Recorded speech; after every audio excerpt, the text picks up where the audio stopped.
Worthless? Absolutely worthless. My father's voice thundered through our suburban home as he threw my laptop into a cardboard box. 23 years old, and what do you do all day? Sit in your room typing away at that computer. I stood frozen in the doorway of my bedroom, watching as my mother methodically emptied my drawers into garbage bags. Her lips were pressed into a thin line, the same expression she'd worn 2 hours ago when she discovered I quit my accounting job at her friend's firm. "Mom, please," I said, my voice barely a whisper. "If you just let me explain about the software I'm developing." "Explain what, Elizabeth?" She whirled around, her perfectly manicured hands clutching one of my hoodies. "Explain how you threw away a perfectly good career? How you embarrassed me in front of Susan by quitting without notice?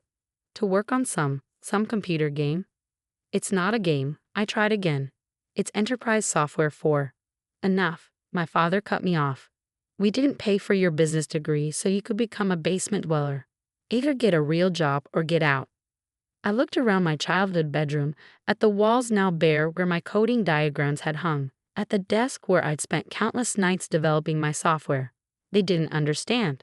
They couldn't see that I wasn't being lazy. I was building something revolutionary. "I have a real job," I said quietly. "I'm an entrepreneur." My father laughed, but there was no humor in it. "An entrepreneur? Is that what you call someone who lives off their parents and plays with computers all day? I've already got interest from investors. The only thing you've got is delusions." He threw my boxes toward the door. "We're done supporting this fantasy. You have until tomorrow morning to get out." "Harold," my mother interjected, but her voice held no real protest. "Maybe we should." "No, Margaret, we've coddled her enough. Look at her brother James, VP of Sales at 28. Her sister Kate, junior partner at a law firm. And what's Elizabeth done? Quit a perfectly good job to chase some pipe dream." I felt something snap inside me. Years of trying to explain my vision, of attempting to make them understand that success didn't always wear a suit and tie, crystallized into a cold, hard determination. "Fine," I said, picking up the nearest box. "I'll leave tonight." My mother's face flickered with momentary concern. "Tonight? But where will you go?" "Don't worry about it." I started gathering my things, moving with a calmness I didn't feel.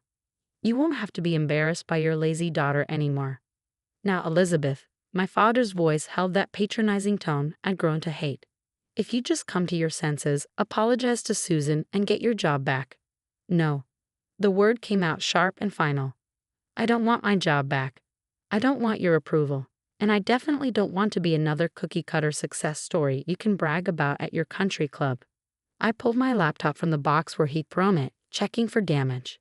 This computer contained months of code, the foundation of what I knew would revolutionize how companies handled their supply chain management. They saw me typing away aimlessly.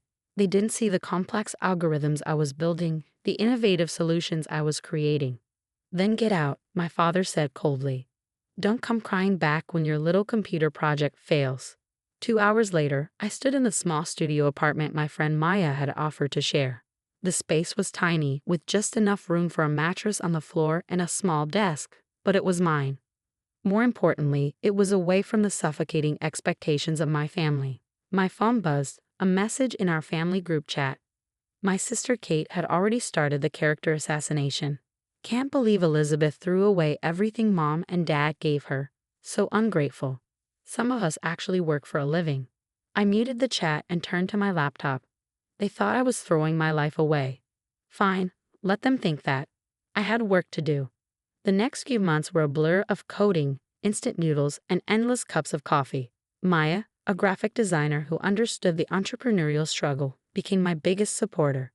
She helped me design the user interface for my software, turning my complex backend code into something visually appealing. "This is incredible," she said one night, watching me demo the latest version. "You're basically reinventing how companies track and manage their entire supply chain." I nodded, fingers flying over the keyboard as I squashed another bug. Traditional systems are outdated. They can't handle the complexity of modern global supply chains. My software uses AI to predict and prevent bottlenecks before they happen. "And your family thinks you're just playing games?" I laughed, but it came out bitter. "They think anything that doesn't involve a corner office and a pantsuit is a waste of time." 4 months after being kicked out, I got my first break. A small logistics company agreed to beta test my software. The results exceeded even my expectations. They reported a 40% reduction in supply chain disruptions within the first month. Word spread quickly in the industry. Suddenly, my inbox was flooded with meeting requests from investors. The pipe dream my father had dismissed was catching the attention of serious players in the tech world. 6 months in, I closed my first major funding round, $5 million from a prestigious venture capital firm. The lead investor, an older woman named Victoria Chin, saw exactly what my family couldn't. "This isn't just software," she said during our first meeting. "This is a complete paradigm shift in supply chain management. Where did you learn to code like this?" "Self-taught," I replied. "Started when I was 12. My parents thought I was wasting time on the computer." Victoria raised an eyebrow. "And now?" "Now they think I'm a failure who threw away a promising career in accounting." She laughed. "Well, Elizabeth, in my experience, the best entrepreneurs are often the ones nobody believes in, ready to prove them wrong." I thought about my father's thundering voice, my mother's disappointment, my siblings' mockery. More than ready.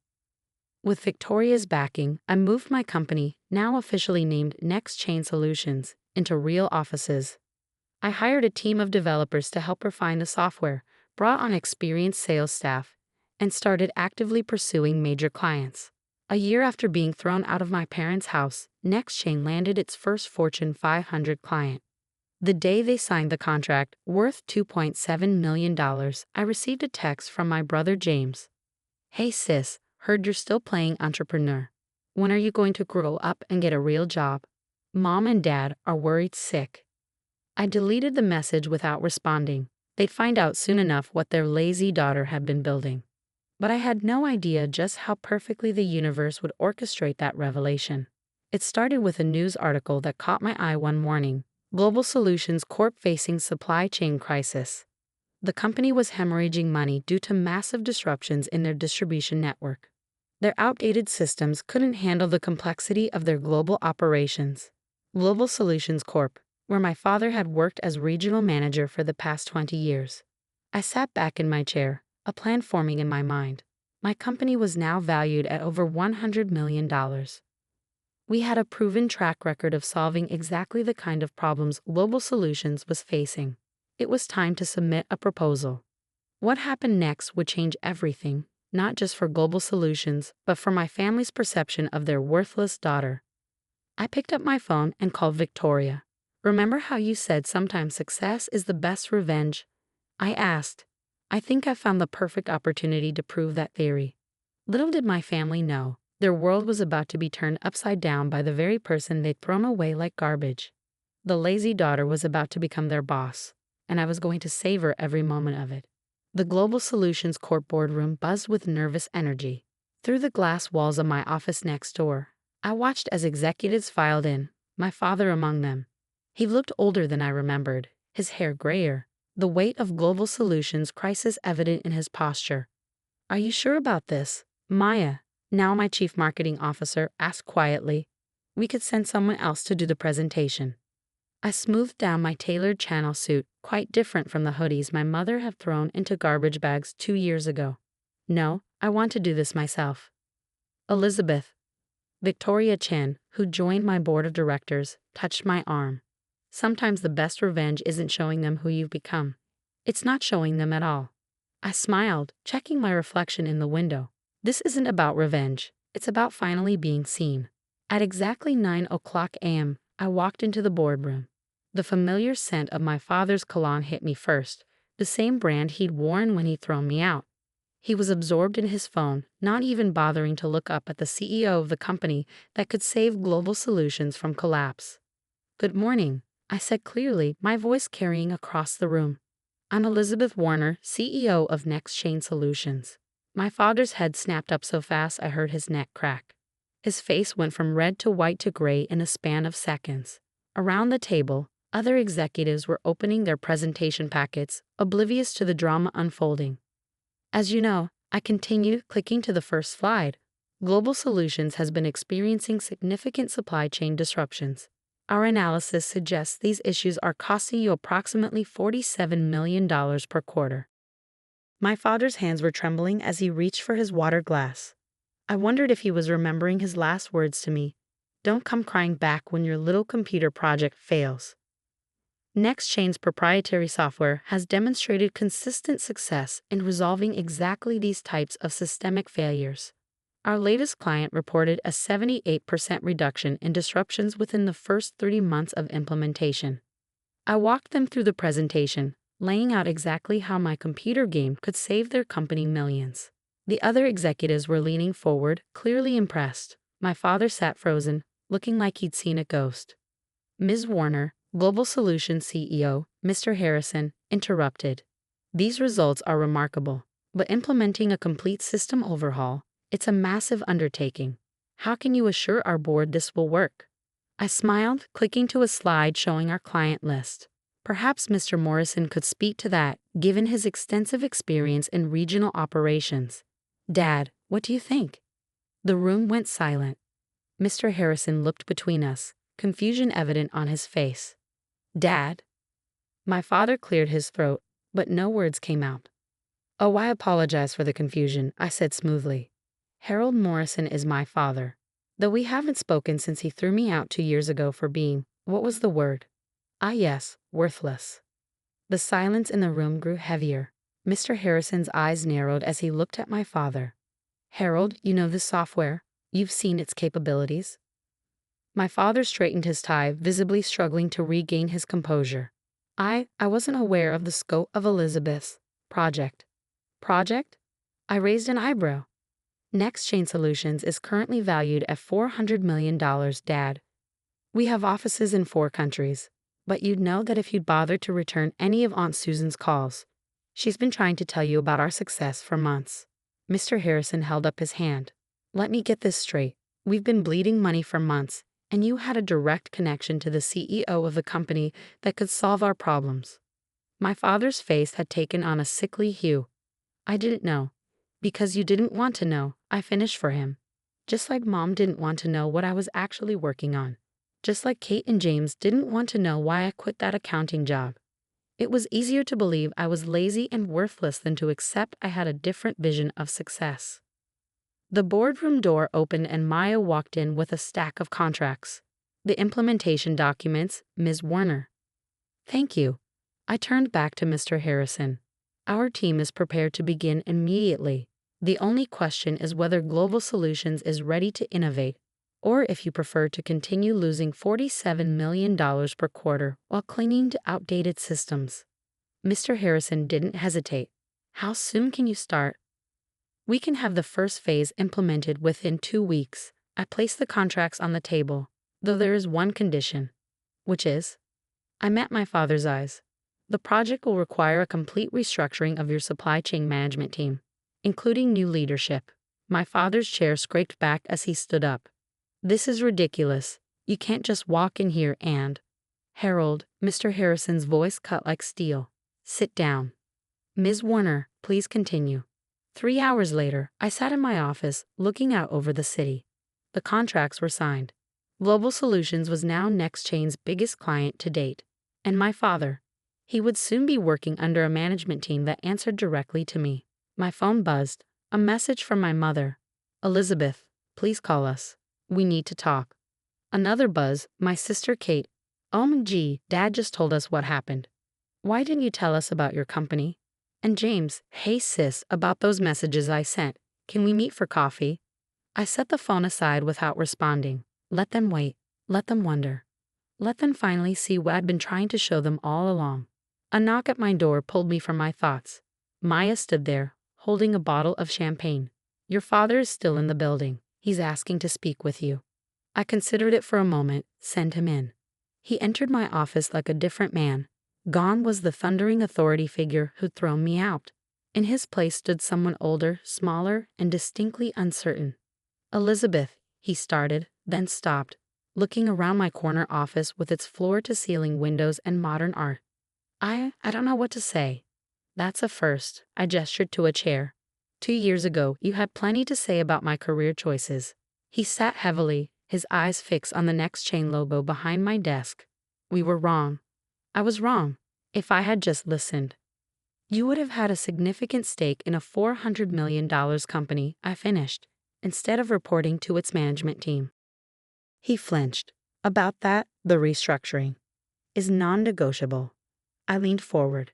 You wanted me to learn about real business, Dad? Well, here's a lesson. Sometimes the lazy daughter playing computer games in her room is actually building an empire.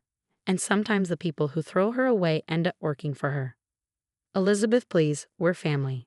I stood up, smoothing my skirt. No, Dad, we were family. You ended at the night you threw me out. Now we're just CEO and employee. I suggest you take the weekend to decide if you can handle that relationship. If not, HR will be happy to discuss your retirement options. He left my office a broken man, and for a moment I felt a twinge of guilt. But then I remembered the boxes thrown at my door, the sneering texts from my siblings, the endless dismissal of my dreams. My phone buzzed again, my mother, this time with a different approach. Sweetie, we're having dinner at home tonight. Your favorite lasagna. Please come, we need to make this right. I typed back my first response to any of them. Can't tonight. Board meeting. Some of us actually work for a living. The same words Kate had thrown at me 2 years ago. Petty. Perhaps. Satisfying. Absolutely. Victoria appeared in my doorway. Dinner? A few of us are celebrating a global solutions deal. I grabbed my coat, leaving my still buzzing phone on the desk. Lead the way. I think I've handled enough family matters for one day. As we rode the elevator down, Victoria smiled. You know, revenge success is the sweetest kind. Trust me, I know. I thought about my father's face when he realized who I was, my mother's sudden desire to reconcile, my siblings' desperate attempts to rewrite history. It's not about revenge, I said finally. It's about showing them that success doesn't always look the way they think it should. Sometimes it looks like a lazy daughter with a laptop and a dream. Victoria laughed. Well, this lazy daughter just landed a $50 million contract. I'd say that's worth celebrating. Later that night, in my penthouse apartment, quite different from the mattress on Maya's floor, I looked out at the city lights and thought about how far I'd come. My laptop sat on the desk, the same one my father had thrown in a box, now responsible for software that would save his company millions. Success, I'd learned, doesn't always wear a suit and tie. Sometimes it wears hoodies and codes until dawn. Sometimes it quits real jobs to chase dreams. And sometimes, just sometimes, it comes back to offer jobs to the very people who said it would never amount to anything. My phone buzzed one last time, a message from my father. I'll take the job. And Elizabeth. I'm sorry. For everything. I didn't respond.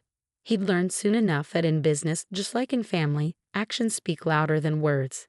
And on Monday morning, his actions would include reporting to the daughter he'd once called worthless.